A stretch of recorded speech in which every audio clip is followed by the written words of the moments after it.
Bienvenue à cette nouvelle exploration. Aujourd'hui, on plonge dans l'univers d'une épice vraiment fascinante, le safran, Crocus sativus. Une épice millénaire. Exactement. Son nom déjà, zafaran en arabe, ça veut dire coloré en jaune. On s'en sert depuis toujours, j'ai envie de dire. En cuisine, bien sûr, mais pas seulement. Non, c'est ça, comme parfum, teinture et même comme remède. On a des traces des 1550 avant Jésus-Christ dans le papyrus d'Hébers. Impressionnant. Homère en parlait aussi, et les Perses l'utilisaient pour la mélancolie, la dépression légère. Tout à fait.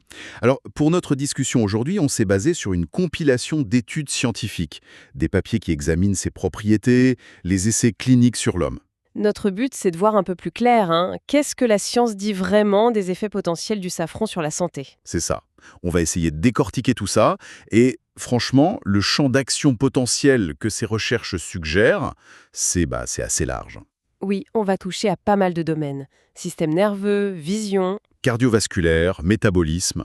Allez, on y va. Commençons peut-être par l'usage le plus étudié, celui sur l'humeur. La dépression légère à modérée. Oui, il y a pas mal d'essais cliniques là-dessus. Exact. Il y en a un par exemple mené en double aveugle contre placebo, donc une méthode assez rigoureuse. Très rigoureuse, oui. Pendant 6 semaines, des personnes avec une dépression modérée à sévère, score d'Hamilton de 18 ou plus, prenaient soit 30 mg par jour d'un extrait éthanolique de safran, soit un placebo. Et alors, les résultats? Eh bien, une baisse significative du score de dépression dans le groupe safran, moins 12,2 points en moyenne, Contre combien pour le placebo? moins 5,1 points seulement. La différence est nette. Ah oui, quand même. Et ce n'est pas une étude isolée. D'autres ont suivi des protocoles similaires, toujours 30 mg par jour, 6 semaines. Mais en comparant à autre chose que le placebo. Oui.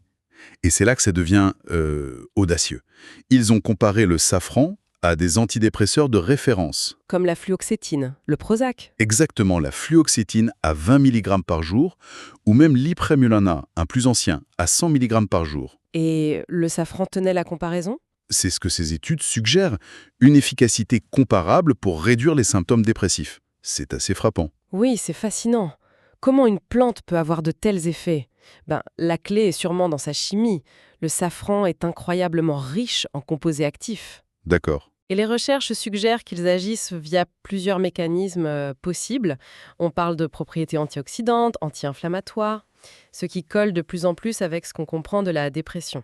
Inflammation et dépression, on en entend beaucoup parler. Tout à fait. Il y aurait aussi une action sur l'axe HPA, l'axe hypothalamo-hypophyso-surrénalien, le fameux axe du stress, Hmm. qui est souvent déréglé dans la dépression. Et enfin, on parle aussi de neuroprotection. Donc plusieurs angles d'attaque possibles. C'est ça. Ça renvoie aux différentes hypothèses sur la dépression elle-même.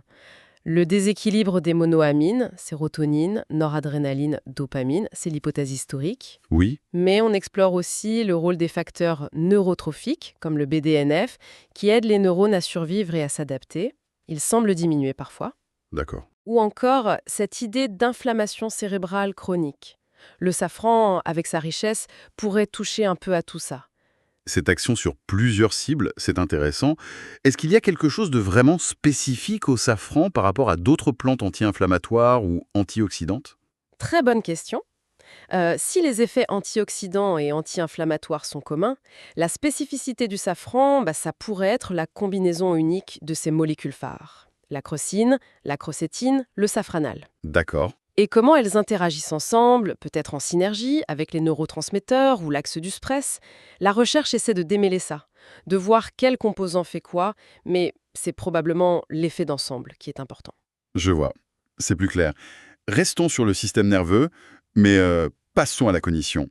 Surtout chez les seniors. Oui, il y a des choses là aussi. Les sources parlent d'une étude sur des souris âgées. Un extrait de safran améliorait l'apprentissage, la mémoire, peut-être via l'action antioxydante. C'est l'hypothèse, oui, au niveau cérébral.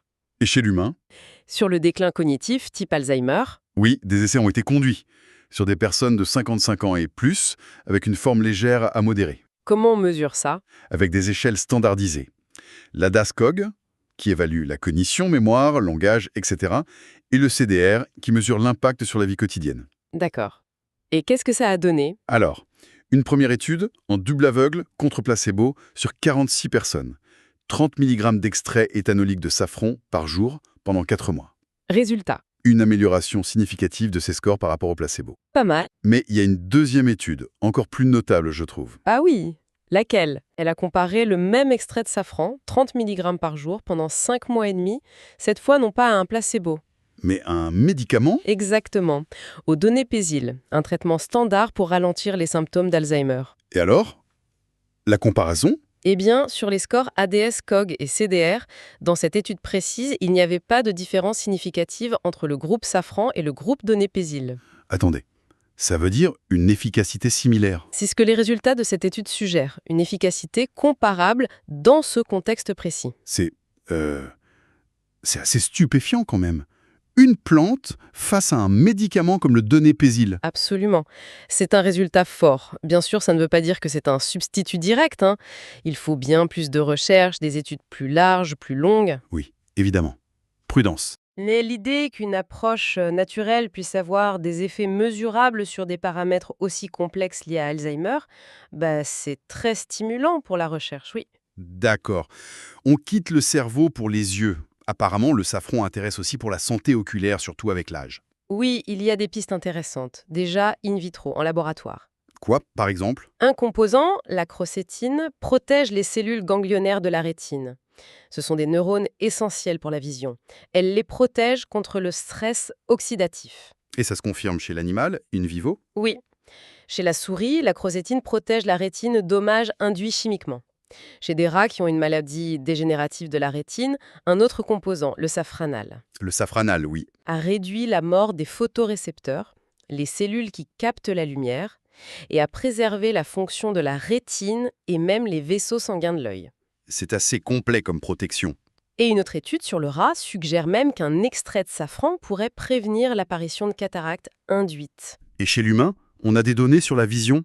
Oui, une étude clinique importante a été faite sur des personnes atteintes de DMLA précoce. La dégénérescence maculaire liée à l'âge, une cause majeure de perte de vision malheureusement. Exactement. L'étude portait sur 25 personnes. C'était une étude croisée, double aveugle, contre placebo. Ils prenaient soit 20 mg de safran par jour, soit un placebo pendant 3 mois, puis ils inversaient. Et comment a-t-on mesuré l'effet? Par électrorétinogramme focal, ça mesure la réponse électrique de la rétine à la lumière. Technique, mais précis. Oui, et les résultats m'ont montré une amélioration significative de cette réponse chez ceux qui prenaient le safran. Une plus grande amplitude, un seuil de détection plus bas. Ce qui suggère une meilleure fonction des cellules de la rétine. C'est ça, une meilleure sensibilité, une meilleure fonction. C'est très concret ça. On comprend pourquoi certaines traditions associaient le safran à une vue claire. Oui, ça donne un écho scientifique intéressant. Changeons encore de sujet, un domaine plus inattendu peut-être, la fonction sexuelle masculine. Ah oui, il y a eu des recherches là-dessus aussi. Une première étude dite ouverte, donc sans groupe contrôle, à prendre avec des pincettes, Oui, prudence sur l'interprétation. sur 20 hommes avec dysfonction érectile.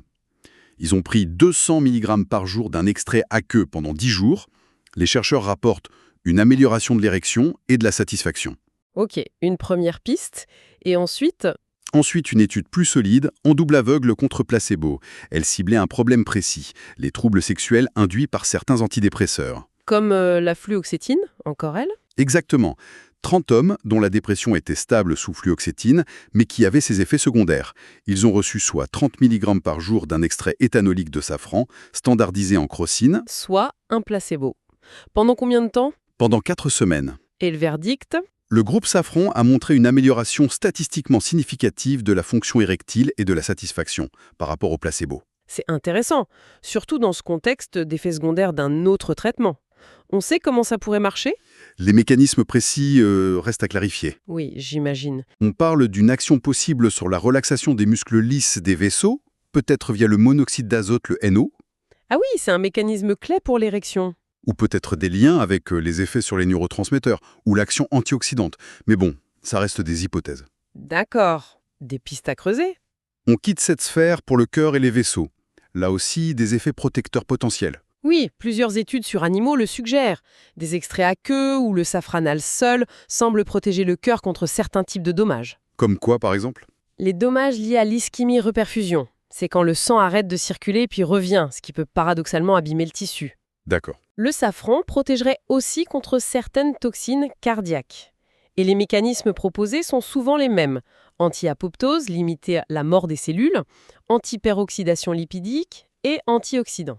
Donc encore et toujours ces propriétés antioxydantes et anti-inflammatoires qui reviennent. Tout à fait. C'est vraiment un fil conducteur dans beaucoup d'effets observés. Et ça ne s'arrête pas au muscle cardiaque, au niveau des vaisseaux sanguins aussi. Oui, Des études animales suggèrent que le safran, ou ses composants comme la crocine et la crocétine, pourraient limiter la formation des plaques d'athérome. ces dépôts qui bouchent les artères. C'est crucial pour la prévention cardiovasculaire. Exactement. Ça pourrait aider à garder les artères plus souples et moins obstruées. Et pour finir ce tour d'horizon, le métabolisme, gestion des sucres, des graisses. Le safran a un rôle à jouer là-dedans. Alors, les données précliniques sur animaux sont plutôt positives. Elles montrent que le safran ou ses composants pourraient contrer certains effets négatifs d'un régime riche en fructose. Le fructose, ce sucre très présent aujourd'hui. Oui, le safran pourrait aider à limiter l'hyperinsulinémie, à normaliser les lipides sanguins, la tension artérielle, dans ce contexte de régime riche en fructose, D'autres études animales parlent aussi d'un effet hypolipidémie en général. qui fait baisser les graisses dans le sang. C'est ça. Et chez l'humain, ça se confirme? Il y a au moins une étude clinique à noter. Elle portait sur le syndrome métabolique.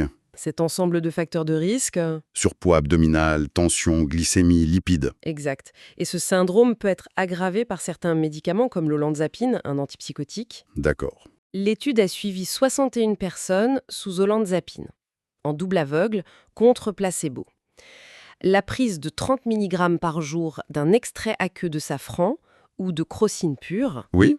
a significativement diminué le risque de développer ce syndrome métabolique par rapport au placebo. Ah, c'est une piste très intéressante pour limiter les effets secondaires de certains traitements nécessaires. Tout à fait. Une piste à explorer. On a vu beaucoup d'effets potentiels, vraiment intéressants, mais il faut absolument parler de la sécurité.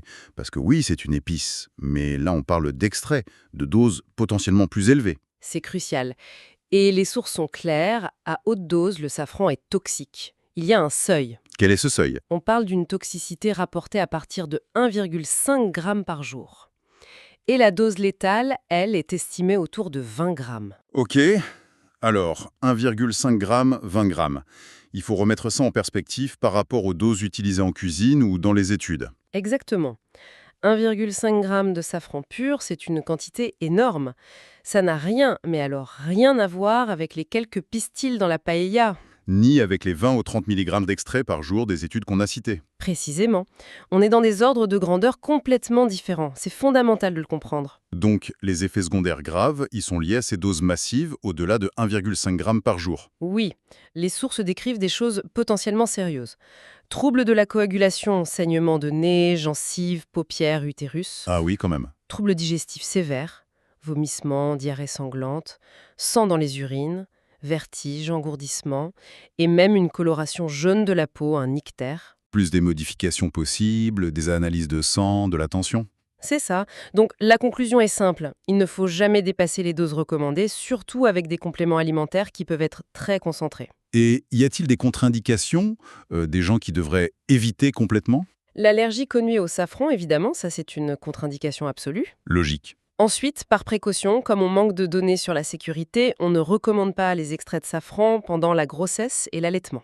D'accord. Et cette histoire de tension artérielle? Oui, une étude animale a montré un risque d'hypotension, de baisse de tension. Donc par prudence, on déconseille d'associer une forte dose de safran, les sources mentionnent plus de 100 mg d'extrait par jour, Ok, forte dose. avec un traitement antihypertenseur déjà en place. Les effets pourraient s'additionner. Très important à savoir. Et un point crucial sur toutes ces infos de sécurité. Le document source date de mars 2015. Ah oui, ça date un peu. À cette époque, ni l'Agence européenne du médicament, l'EMA, ni l'ANSES, en France, n'avaient émis de précautions spécifiques ou signalé d'interactions médicamenteuses pour le safran. Mais ça a pu changer depuis 2015. Exactement. La situation a pu évoluer. Donc, le conseil, c'est toujours de vérifier les informations les plus récentes. Et en cas de doute, ou si on prend d'autres médicaments, d'en parler à son médecin ou à son pharmacien. C'est la base. Parfait. Merci pour ces précisions, c'est essentiel. Alors si on essaie de faire une petite synthèse de tout ça, qu'est-ce qu'on retient? On retient l'image d'une épice au potentiel vraiment intrigant. Oui, avec des études scientifiques qui pointent vers des effets possibles dans plein de domaines. L'humeur, la cognition, les yeux, la fonction sexuelle, le cœur, le métabolisme. C'est assez vaste. Très vaste. Et c'est le mais important, ces résultats, ils viennent surtout d'études qui utilisent des extraits bien spécifiques, à des dosages précis. Ce n'est pas juste manger du safran. Non. La forme de l'extrait, aqueux, alcoolique, sa standardisation ou non en certains actifs, comme la crocine, et la dose, tout ça, c'est déterminant. Il faut vraiment faire la différence entre l'usage culinaire, où les quantités sont infimes, et l'utilisation d'extraits concentrés. Et même si les pistes sont prometteuses. Oui, beaucoup d'effets demandent confirmation par des études plus grandes, plus longues, pour être sûr de l'efficacité et de la sécurité à long terme. La prudence reste de mise. Donc, respecter les dosages, attention pour certaines populations, femmes enceintes, allergiques, ceux sous antihypertenseurs si la dose de safran est élevée. C'est ça. Et vérifier les infos à jour sur les précautions et interactions, car celles qu'on a datent un peu. Très clair. Bon, pour conclure, une petite pensée pour la route. Vu cette action très large du safran antioxydant, anti-inflammatoire, neuroprotecteur, Oui. on peut se demander comment la recherche future pourrait l'utiliser. Peut-être pas seule, mais en synergie, avec des changements en style de vie ou d'autres traitements, pour des problèmes complexes liés à l'âge. C'est une piste intéressante, la synergie. Ou alors, plus historiquement, comment cette validation scientifique qui émerge, même si elle est incomplète, fait écho à cette valeur immense, presque sacrée, qu'on a donnée au safran pendant des siècles, partout dans le monde. Ah oui, le lien entre l'usage traditionnel et la science moderne. C'est toujours fascinant. Voilà, de quoi continuer à réfléchir sans doute.